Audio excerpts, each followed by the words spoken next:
calm down, cause he just wanna learn something, so I teach him something. I am the one that teach Call him. me 10 wins and 20. So talking of shit getting real, Ranty, are you gonna detail that?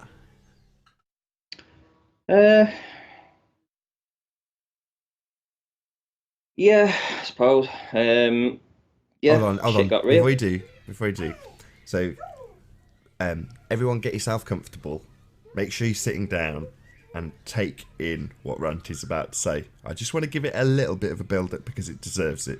So Ranty recently had a bit of an encounter, and he's hopefully going to detail that right now for you, the audience. Yeah, well, as you know, I'm a painter and decorator by trade. That's how I earn my money. You know, I mean, I'm not a YouTuber like yourself who earns money through the business that way. I have to work for a living. So that involves going around to people's houses and obviously pricing up jobs, etc., etc. Well, I got a phone call, an address to go to, went along, turned up outside. First thing I noticed was, because I have a bit of an OCD about car registration numbers as I'm driving, I'll always note cars, new car registration numbers, funny car registration numbers, all that kind of stuff. And I noticed this car parked across the road, and the car registration number was titled Globe 1. That was the name of it, and I thought, wow, Globe 1, that's interesting. Got out of the car, went to the house. The house was for sale. Knocked on the door, nobody was there. Knocked again, nobody was there. Looked through the window, could see that the decorating had been recently done. So I'm thinking, well, why the hell would they want to have me out to give them a price for the decorating? You know, I mean, the house is for sale. It looks like it's been painted. And then I just got this feeling, turned around and started walking back to the car. Heard some calling coming from the car across the road. Noticed there was 4 people in it. Calling me all kinds of different names. One of them, particular name, actually resonated with me, was called Runty Fat Arse. That's what they actually called me, Runty Fat Arse. So I knew straight away it was a setup. I knew it was a trap. I didn't know what their intentions were at that time, but it was obviously a little bit scary. I have to admit, I was scared. Genuinely, 4 people in a car with the registration Globe 1 calling me out, and obviously they knew who I was because of the things that they were saying. So of course I quickly got into the car, drove off. They were following me. Every street I went down, they turned around, and I don't have a mobile phone. I mean, I refuse out of I don't know, I just don't like the idea of putting a phone next to you with it that has a mobile attached to it. So I don't have an actual mobile phone. So I'm thinking to myself, these guys are following me here. What they're doing? They're right up my arse. Came up to a set of traffic lights. The lights were on red. There was no other cars around. 2 of the back doors opened on their car. They got out of the car. Luckily, the lights changed again.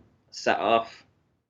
I'm thinking, you know, how am I going to get out of this? What am I going to do? I couldn't go home. I didn't want them to follow me to my home address. So I had very limited choice of what I could do. Now, fortunately, I had some tools in the car because my boot was full of decorating dust sheets. So on the back seat, I had quite a lot of tools and stuff. You know, my car's a bit of a mess. And I'd actually been working on a job where I'd had to be sorting out a staircase for this lady. There was some squeaking stairs, and I had a crowbar that was on the back seat. So essentially, it was a case of flight or fight. So I pulled up. They pulled up behind me. Before they got a chance to actually do anything, I grabbed the crowbar off the back seat, jumped out of the car, ran at the car, smashed the windscreen with it, and they fucked off, basically. Screeched off, reversed down the street, and did one. And that was my encounter. And that happened on this Monday. So essentially set up for a trap with 4 knobheads filming me, bearing in mind, 2 of them were filming me. So I have no idea what their intentions were. I've left it this long to talk about it because essentially I didn't know whether they were going to phone the police. I didn't know whether they were going to record it and put a video out or something like that. Obviously, nothing's been put out yet. But if, you know, and I assume that they probably watch this debates, you know, This is obviously it's somebody that lives local, false registration numbers, Ford Fiesta, and it's the shit gets real. You know, the shit gets real. Hello? Hey Gary, you are live, just so you're aware. Okay, hi Nathan. Hello. So we've got Gary John with us, organiser of the UK conference. Oh, hiya. Hello, Ranty. Hiya. Yeah, so that's my encounter for this. You know, it's the first time I've actually encountered anything like that. But it goes to show you the extent that these people will go to, that they will actually go to setting me up to come around and price a job up, knowing that's my. So they've not only doxed me, they found out my telephone number, contacted me, set me up to go around to a house, 4 of them with a false registration number on the car, harassing me. You know, I mean, I didn't know what they were going to do. I genuinely didn't know what they were going to do. And what would you have done in the same situation, Nathan? I don't know. I thought about that long and hard after you told me yesterday, and I was like, what would I have done? I honestly don't know. I'd have probably sped away, tried to get away from them, as opposed to pulling over and actually confronting them. 20 minutes I was driving, Nathan. 20 minutes I was driving. They followed me everywhere. They were up my arse at every K. I even got to a roundabout and I pulled out deliberately in front of somebody so that they wouldn't be able to follow me. And they followed that one and overtook it on a dual carriageway, not a dual carriageway, a separate road, a mountainous way.